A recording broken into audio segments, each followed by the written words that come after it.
먼저 중국판 내로남불 사례입니다. 최근 중공 정치 체제를 적극 수호하는 붉은 빅파이브 중 한 사람인 스마난이 큰 곤욕을 치르고 있습니다. 스마난은 많은 중국인들을 친미로 몰며 무차별 애국 여론 몽둥이를 휘둘러온 인사입니다. 산시성 시안의 저명한 변호사 마옌밍은 12일 외환을 밀반출한 혐의로 스마난을 베이징 법원에 온라인 신고했다고 밝혔습니다. 마옌밍은 스마난이 자신과 가족이 미국 시민은 아니지만 2010년 3월에 미국에 집을 샀다고 한 점에 의문을 표시했습니다. 이 집은 스마난의 명의가 아니고 스마난의 아들 명의로 돼 있는데 마옌밍은 스마난이 국가의 외환 관리 규정을 피해 불법적으로 미국으로 돈을 빼돌려 부동산을 구입했다는 의혹을 제기한 것입니다. 마 변호사가 최근 웨이보 영상을 통해 스마난의 아들이 미국에서 집을 사들였다는 사실을 폭로한 뒤 15일 동안 웨이보를 차단당한 것으로 알려졌습니다. 마옌밍은 스마난의 아들 명의의 부동산 가격이 7억 6천만 원에 달하는데 당시 보스턴 대학에서 공부하던 스마난의 아들에게 그 큰 돈이 어디서 났는지 묻고 있습니다. 이와 관련 20일 야공산 남작이라는 한 블로거는 변호사 마옌밍이 스마난에게 그의 아들로 알려진 위자와의 관계에 대해 해명을 요청했다며 스마난의 본명은 윌이라고 밝혔습니다. 해당 글을 접한 네티즌들은 칭찬하며 잘하셨어요 등의 반응을 보였습니다. 또 19일 화이 뉴스와이어의 트위터에는 스마난이 동포들에게 큰 상처를 주더니 샌프란시스코 베이 지역 프리몬트로 이사를 했다. 스마난보다 뻔뻔한 사람이 또 있을까? 스마난은 전 세계인들에게 김정은을 지지하라는데 미국 정부가 김정은과 같은 리스크를 허용할까? 라는 글이 올라왔습니다. 반미는 직업이고 미국에 가는 것은 생활이라는 내로남불의 태도가 다수의 극단적 민족주의자인 샤오퍼농이나 댓글 부대 우마오의 참모습임을 많은 중국인들은 잘 알고 있습니다. 스마난은 이른바 중국식 애국 사업가의 끝판왕이라고 할 수 있습니다.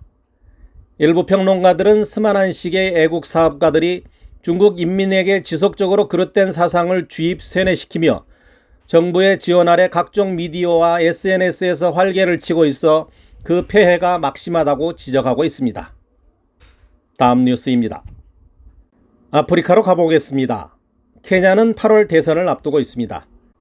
현직 부통령이자 대통령 후보인 윌리엄 루토는 22일 자신이 대통령에 당선되면 케냐인의 고용 기회를 빼앗는 중국인들을 추방하겠다고 밝혔습니다. AFP 보도에 따르면 동아프리카에서 최고의 경쟁력을 자랑하는 케냐가 코로나19와 러시아 우크라 전쟁의 타격으로 큰 어려움을 겪고 있습니다. 8월 9일 케냐는 대선과 총선, 지방선거를 동시에 치를 예정입니다. 루토 후보는 한 경제 포럼에 참석, 중국인이 구운 옥수수를 팔든 휴대폰을 팔든 우리는 그들을 모두 자국으로 추방할 것이라고 강경한 발언을 쏟아냈습니다. 그는 이 모든 일자리는 케냐인을 위한 것이라며 이런 일을 하는 외국인에 대해 걱정할 필요는 없다. 우리는 그들을 실어서 추방할 정도의 비행기는 충분하다고 강조했습니다. 올해 55세의 윌리엄 루토는 자신을 평범한 사람들을 위한 지략이 풍부한 수호자라고 묘사합니다. 그는 특히 현 대통령의 경제 정책을 비판하며 8월 선거에서 대통령에 당선되면 약 91조 원에 달하는 케냐의 부채 탕감을 위해 노력하겠다고 약속했습니다. 케냐는 세계은행에 이어 두 번째로 중국에 빚이 많습니다. 중국은 1963년 케냐 독립 이후 가장 비싼 인프라 프로젝트인 철도 노선 건설을 위해 케냐에 약 6조 5천억 원의 차관을 제공했습니다. 2017년 완공된 이 열차 노선은 수도 나이로비를 통과 항구 도시인 몬바사와 리프트밸리주의 나이바사 호수를 연결합니다. 이런 중국의 투자 프로젝트를 쫓아 중국 노동자들이 케냐로 유입됐습니다. 케냐인들은 중국인들이 현지인의 일자리를 빼앗고 있다고 호소합니다. 미국 정부는 아프리카 국가에 대한 중국의 차관은 조건부 부채의 덫이라고 거듭 경고해 왔습니다. 2021년 11월 나이지리아, 케냐, 세네갈을 방문한 블링컨 미 국무장관은 외국 세력이 지정학적 게임에서 아프리카를 하나의 바둑돌로 이용하는 것을 중단해야 한다고 강조하며 미국은 아프리카 대륙 전체의 민주주의를 촉진하는 데 도움이 되겠다고 약속했습니다. 마지막으로 호주 소식입니다. 호주 싱크탱크 로이 연구소가 최근 실시한 여론조사 결과 중국이 국제적 경쟁력이 있다고 생각하는 호주인은 12%에 불과하다고 블룸버그가 보도했습니다. 로이 연구소의 마이클 플리로브 소장은 이 결과는 결코 좋아할 만한 일은 아니라고 말합니다. 왜냐하면 캔버라와 베이징의 안정적 관계 유지가 호주의 이익과 중국의 이익에 모두 부합하기 때문이라는 겁니다. 모리슨 전 호주 총리가 2020년 4월 코로나19 기원에 대한 국제조사를 요청한 후 호주와 중국의 관계는 2년 넘게 초긴장 상태에 빠졌습니다.